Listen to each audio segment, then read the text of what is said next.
This video I just wanna give a basic breakdown of what Nago can do with meter and how he uses it.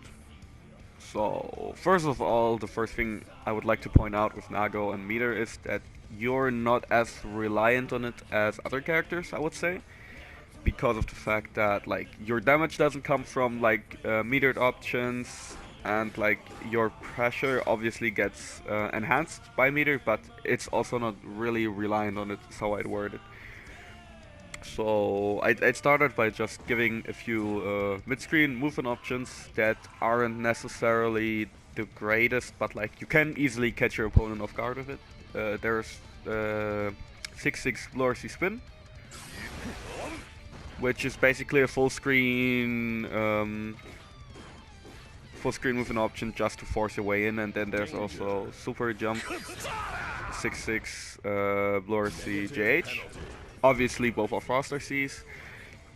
Some decent movement tech I wouldn't use too often, and also not in every matchup. But there's some matchups where you, if you're that desperate, you're just gonna use it sometimes to force your way in. Now, I'd continue with pressure, and there's obviously the very basic /// RC, because that shit drains your blood by that much, which is stupid, but it's unsafe. So what you're usually gonna do is you're gonna burn meter for it. So to keep yourself safe, you're gonna burn meter for it. And there's like a few instances in which I'd use it, and different scenarios in how I use it. So I usually either go for PRC and then either force a bite of it, or I do something like this. I wouldn't bite there, but just to give an example, because like the fast RC catches people off guard and then lets you do some crazy shit, just because people are overwhelmed in that scenario. So yeah, I'd recommend PRC more, just because it's way easier to threaten a strike throw there with like close slash bite or like delay button, whatever. Yeah, that's the faster slash RC. Now another thing I would note is that, let's put him on attack, you get a lot of reward as Nago if you counter it then with the last of far slash. Let me put that into perspective real quick. Oh. Oop.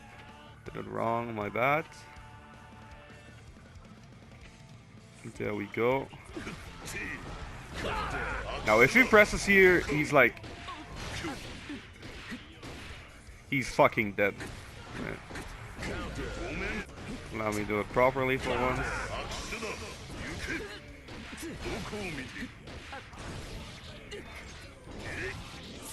And you can optimize this more. You can get like 300 damage off it, which is crazy. So this is a route I'd keep in mind, just because this counter doesn't happen too often, but there is scenarios in which it does happen, and like look at the damage it does. So this is what I do with ///. Another thing that's pretty important to note, in my opinion, is people FDing your //. Obviously, as most people should know, this is a thing, right? But what people can do to avoid this, and what most decently advanced players will do, is they're just gonna FD it. And FD makes it so that this does not work. What you're able to do to like avoid this entire thing is something like... I did it too early. Be wary that you have to delay the bite. As you just saw with my first attempt, is that I did it too early, they were still in block stun and it whiffed. So this takes a little bit of practice, but I'd recommend learning it just to catch people off guard. Because the thing is, once people start FDing your //, they get really confident and not getting hit by bite because of this exact thing. They're like, oh yeah, there's pushback, he can't bite me anyway. So they get like overly confident and don't really risk trying to get out, and aren't too scared of getting reset. And when that's the case, you just Oh, wait. I'm bad. I'm actually bad at the game. Give me a second. No. Okay. There we go, for fuck's sake. So yeah, as I said, it might take some practice. I'm rusty, so yeah. But it's a really, really important, really good option in my opinion. It's something you should learn.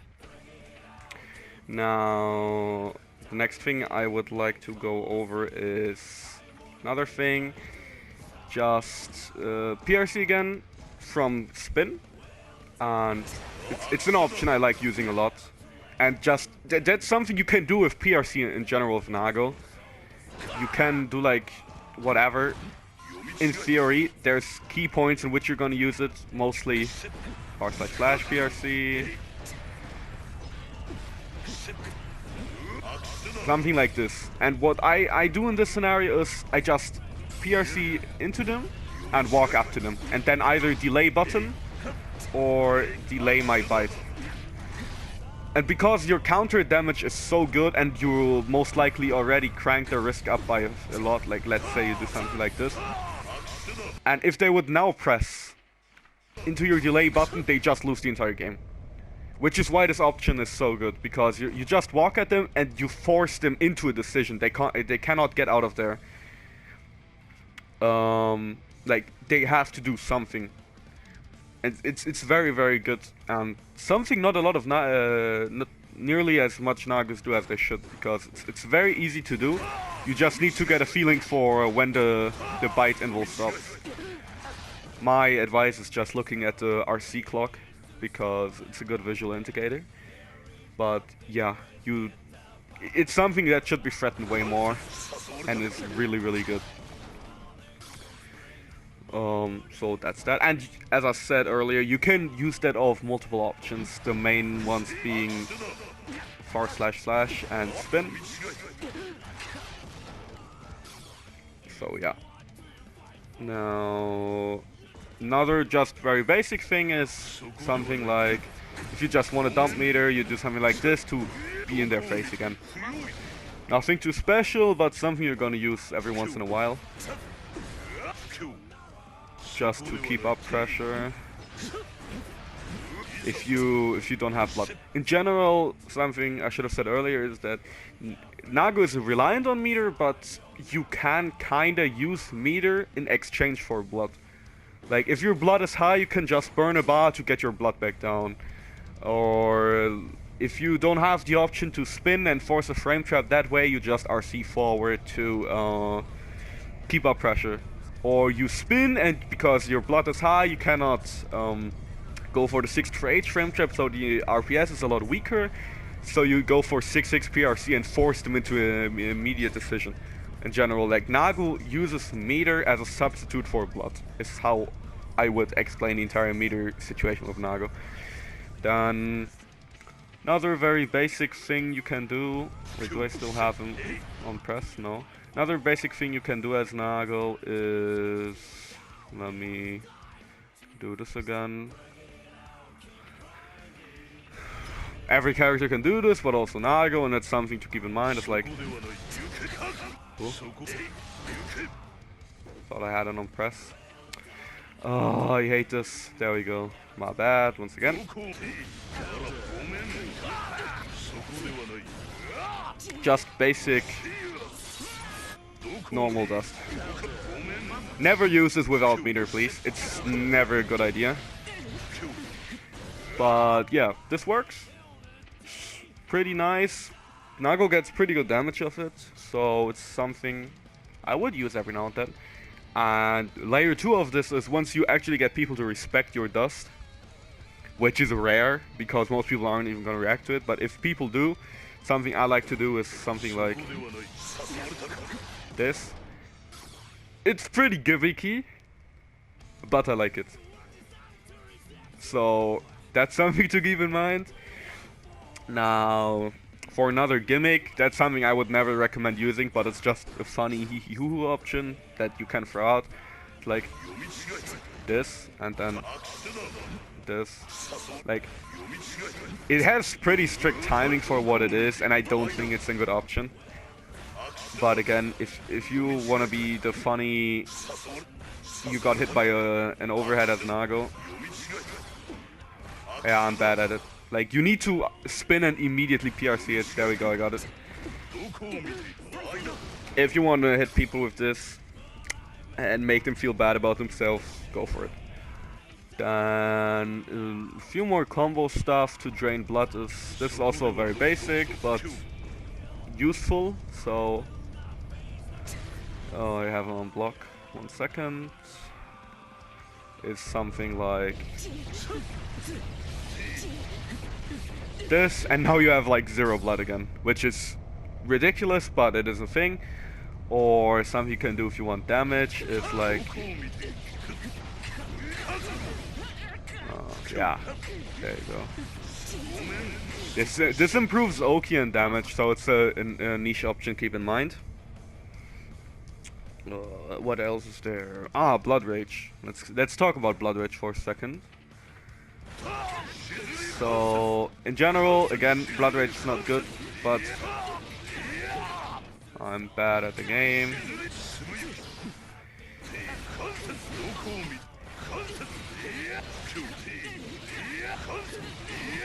I'm too bad to set up Blood Rage on Oki, so I'm just gonna do it normally.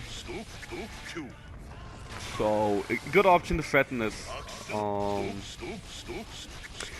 second. Something like this.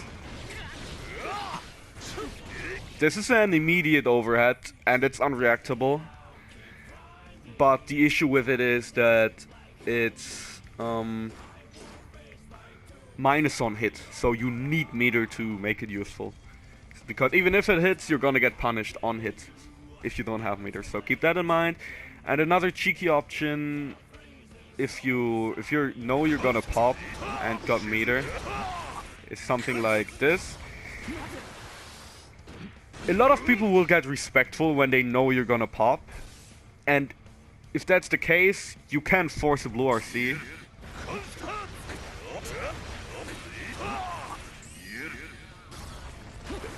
I wanted to drift down, but you get the point. Because if they're in blue RC slowdown while you pop, you're only -2. So you make yourself a lot safer. And this is basically a knowledge check. You can try and challenge your opponent now, because people are usually used to you being -7 and go for a bigger punish. And when you're now -2 all of a sudden, you can try to like gimmick them out. Also, not a great option. Don't pop in the first place, to be honest.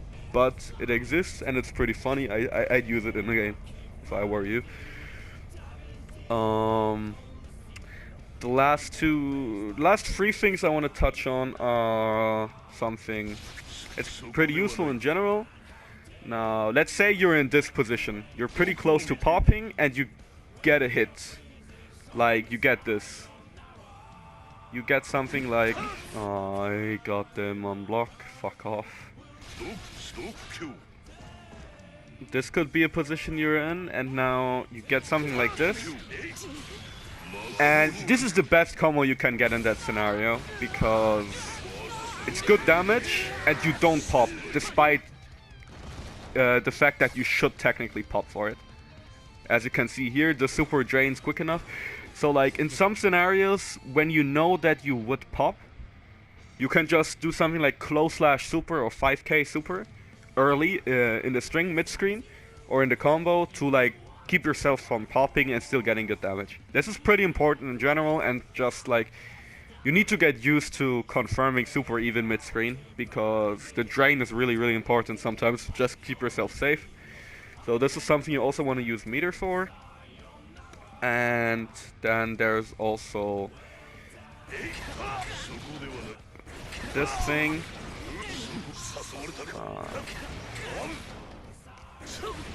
I'm still bad at the game, by the way. Let's put him on block. This is just like a niche, nice pressure string.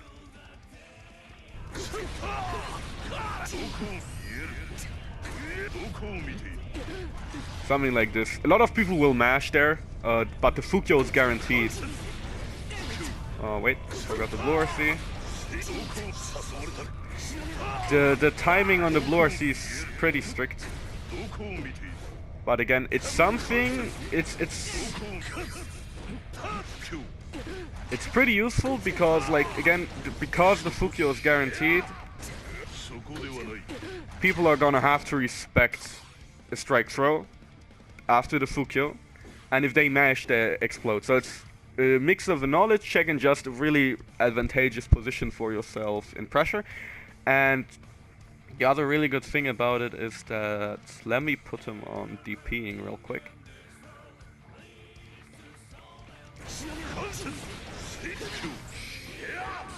You can do this. You can, like, meaty them and still be safe from a DP. So this is a, again, also pretty specific setup. Nothing you need to add to your game plan early on, but it's a good tool to have and something I recommend learning at some point at least.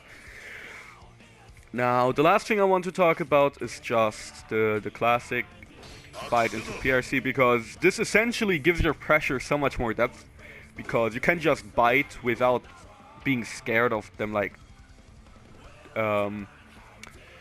without being scared of them punishing you for it. So, basic scenario, for example, would be this. There you go. Oh, what am I doing? No, there you go.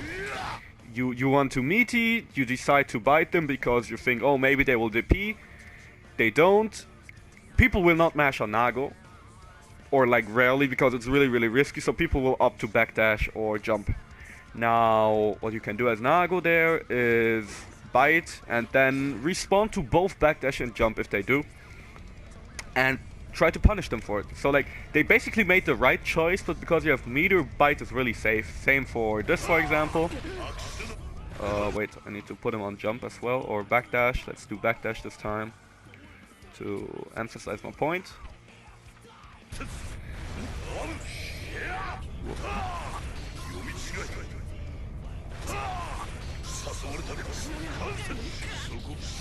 Something like this.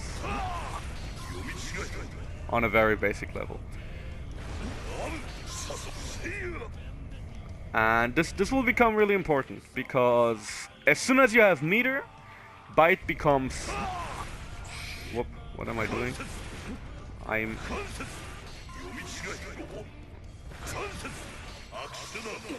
There we go.